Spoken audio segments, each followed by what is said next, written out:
Well, I hope you're ready because it's recording, Mark. All right, welcome back, Bring it. fellas, again to Gentlemen. Another episode of the Blind Pig, courtesy of BGObsession.com, the newly branded BGObsession.com. Swing by the site. We actually have a new little spot you can get some swag from if you want to so choose, with the new logos, some of the new stuff. As you can see, most of us are donning something new, or at least something related to the team. But what brings us here together today, real quick, through the introductions, top left, that is Bob, also known as Neophyte. Bottom left is our friend from the Great White North, Paul, known as Canadian Hog. Bottom right is Mark, hails as Ohm on the board. And top right is Boone. His real name is John, but he'll answer to either. And I am Silent Threat. My name is Derek. I believe you can find most of us on Twitter, but you're going to have to find us to ask what our handles are.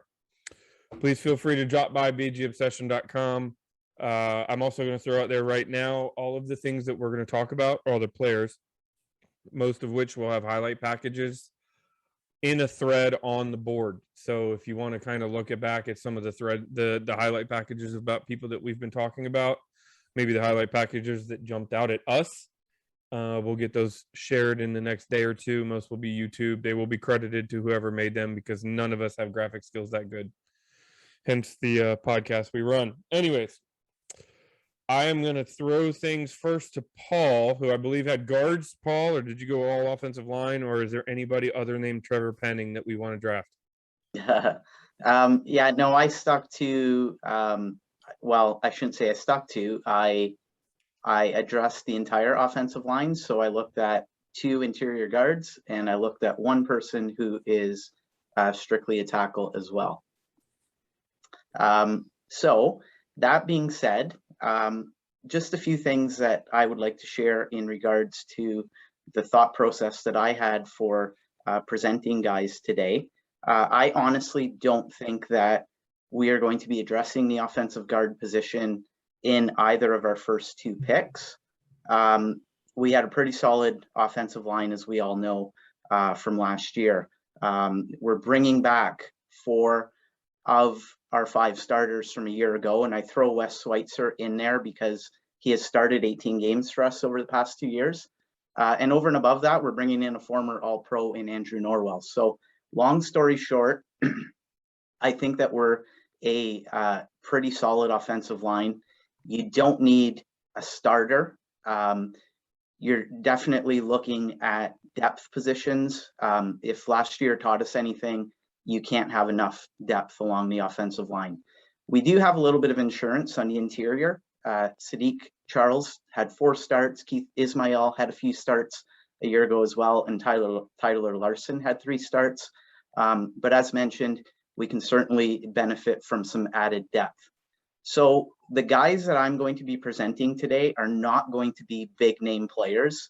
Again, to be able to acquire some of those guys, I think you're going to have to go first or second round, and we need playmakers in the first and second round. We were very much void of impact offensive players who can light up the score sheet a year ago, and we need more of that.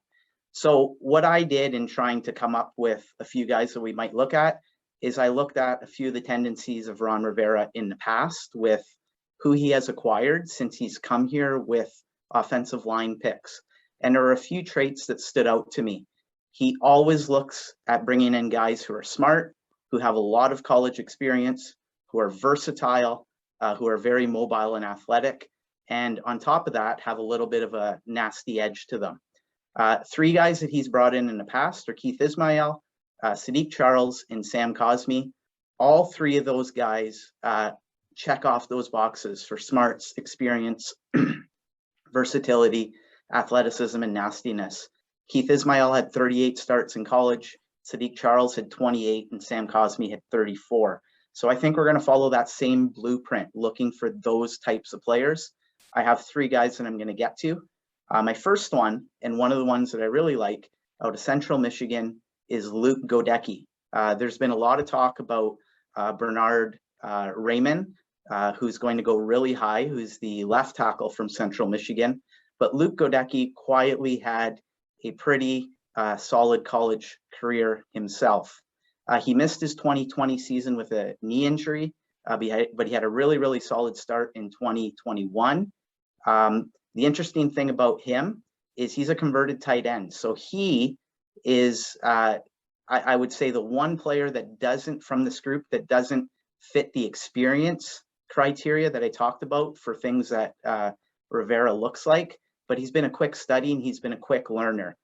He's adapted really nicely, and in 2021, he graded out as one of the best run blockers in all of college football. So he's seen as someone who's really pro-ready to be a pretty solid lineman in terms of run blocking.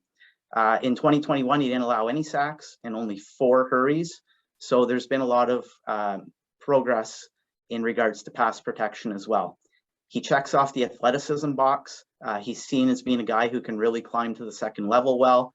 And when you watch him, he moves like a tight end. And Rivera likes those types of players on the offensive line that have those mobility skills. I mentioned that he doesn't fit the experience. He doesn't check the experience box. He's got 25 starts in his college career at right tackle. So in conclusion, in regards to Luke Godecki, people see him as being a guy who can potentially move inside, but definitely he's seen as someone who's going to have 5-position versatility, and someone who with a little bit more mentoring and a little bit more seasoning can turn into a pretty solid player for you along your offensive line. He's going to be a guy that's likely going to be available in the 3rd round. Now, I know we don't have a 3rd round pick, but if we make some moves in terms of potentially dropping down in 1st or whatnot, maybe we get back up into the 3rd. Who knows? Maybe there is the likelihood that he can be available in the early 4th round as well, but we would certainly have to do some maneuvering in terms of being able to get him. So he's probably the highest of the players that I'll talk about in terms of draft grades. Someone who we can get on day 3 and probably late on day 3 is a guard by the name of Spencer Burford, who is out of UTSA. He's 6'5", he's 295 pounds. He has a lot of room to fill out. And it's interesting because the same kinds of things were said about Sadiq Charles and Sam Cosmi, 2 players to have some room to fill out. He helped his team set all sorts of school records this past year in offensive categories for the Roadrunners. They had over 6,100 total yards of offense. They averaged over 36 points per game. He was a first-team All-Conference USA player this past year. He fits and checks off that versatility box that I talk about, which is really big with past offensive line Rivera draft picks. He played right guard as a freshman. He had 11 starts at left guard as a sophomore. As a junior, he had 10 starts between right tackle and left tackle.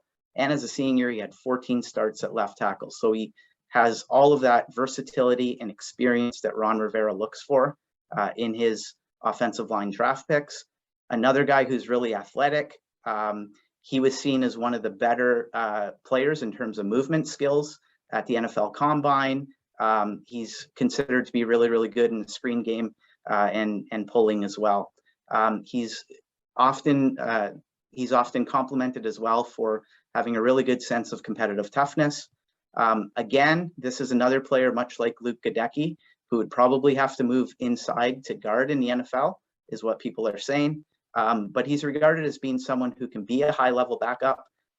It's very important that we're able to develop the bottom of the roster and develop roster spots, 40 to 53, just as well as we can develop spots 1 to 20 on the roster. And he's one of those guys that might fit that bill. So he's a day 3 pick, certainly somebody that you can wait on. The last player that I want to talk about, and I'll try to make this really, really quick because I know you guys have a lot of great things that you want to say. The last guy that I'm going to talk about is a left tackle from Penn State, and that's Rasheed Walker. And I've watched the draft for a really, really long time. I always loved watching it as a kid. You guys have watched it as long as me or probably longer. But it always strikes me as being really interesting because every single year there's always a pick at a position where people say, why the heck did we pick at that position? And I can see the left tackle position as maybe being that position for the Commanders this coming season. On paper, we're set. We have Charles Leno and we re-signed our swing tackle in Cornelius Lucas. So for the next 2 years, we're pretty much set at left tackle. But in 2 years, when both of those guys have their contracts expire, we have a big void there. So do you want to start some succession planning a little bit sooner rather than later?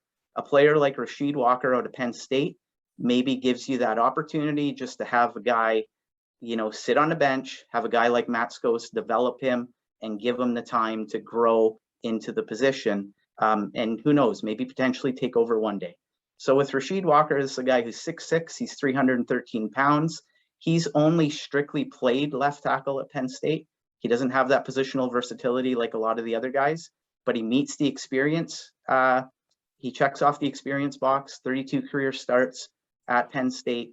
He's really applauded for his athleticism and his smarts. And once again, he just checks those boxes for having Rivera traits for offensive linemen.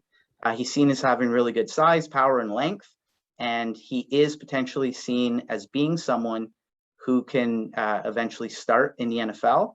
He's got a lot of upside. He's obviously developmental, but we have a great coach in John Matskos who can afford him the opportunity to have that time to develop behind a guy like Leno and Lucas for a few years. He's seen as being a 3rd round pick, you know, maybe in the 4th round as well, possibly being available. So, you know, if we make a surprise pick, who knows, maybe it can be a guy like Rasheed Walker. The interesting thing about all 3 of these guys is Washington has met with all 3 of them. And in approaching this, I kind of tried to figure out and ask myself, why were we looking at these types of players? And again, it's not a surprise that we met with these kinds of players because they check off a lot of those boxes that previous offensive linemen that Rivera has picked also check off. So that's my little preview of offensive linemen. With Godecki's, that name just sounds like a big-time offensive lineman, doesn't it? Luke Godecki. Godecki. Future Hall of Famer, Luke Godecki. Yeah. He's Good a job, big boy, Paul. 6'5", 310. That's a big kid. Yeah. Awesome. Yeah. I can't say any. You know, I'm a little depressed that you didn't talk about Trevor Penning, but I guess that's just kind of you know, a pipe dream. That guy. Well, and that's the thing. It's, you know, I'm sure we would all love to have a player like that, but you know, I tried to take it from the standpoint of what is realistic. And I think if we pick an offensive line very early in that 1st or 2nd round, people are going to be losing their minds. We need playmakers. We need to be able to score points. You know, we can't be that team that wins 17-14 every week. Very than true. being the team that loses 17-14 every week. Yeah, that too. All right. Well, I thank you very much for that, Paul. That was good, Paul. My biggest takeaway, other than the names, is going to be the idea that the unpopular draft pick, when everyone on the boards and on social media is going to be saying, "What the were they thinking with that one?"